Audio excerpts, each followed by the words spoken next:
The truth about men's midlife crisis isn't about recapturing youth. It's about finally understanding the trappings they've been sold into through their 20s and 30s and coming to terms with that often horrible truth. They are forced to confront the part they've inadvertently played in facilitating a woman's sexual strategy that was sold to him as his feminine correct social responsibility. They come to the point on the timeline when a woman's maturity phase places her in the more necessitous position that he's been in for the greater part of his 20s and likely half of his 30s. He's emotionally invested in her.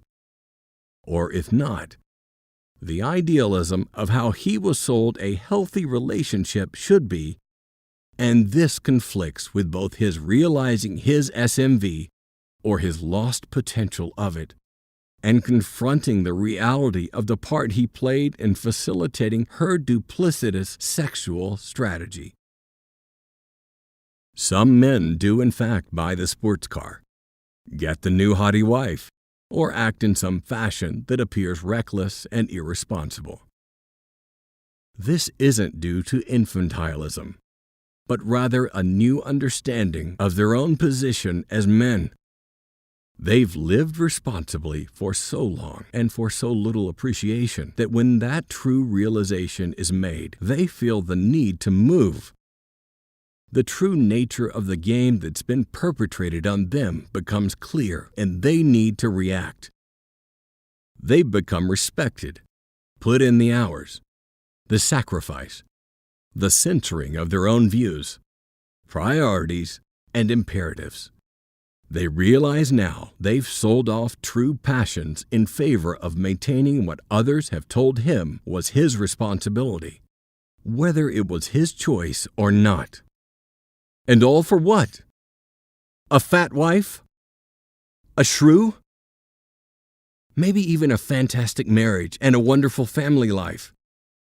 But also a nagging doubt about not seeing enough of the world or accomplishing what he wanted to do by 40 because of it. A nagging doubt that he's not living up to his curse of potential.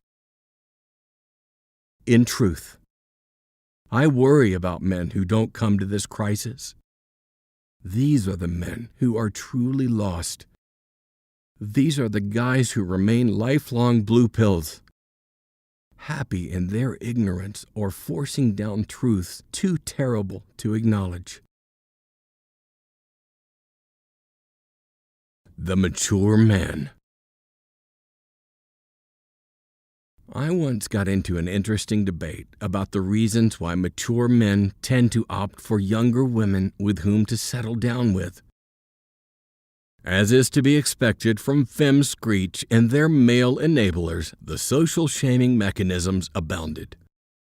Most of these are some variation of the men's fragile egos canard, or the a real man would want to get with a woman his own age trope. This quote pretty much summed up the opposing point. Older guys want to bang college girls for the same reason many older women like dating younger guys.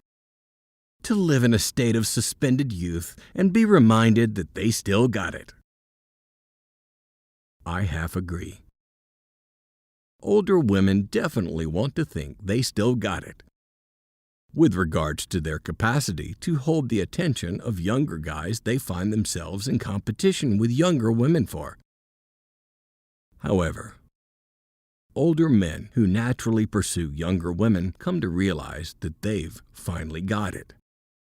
Why wouldn't a guy of 40 have a natural preference for the younger women after reaching a level of maturity and accomplishment that allows him this?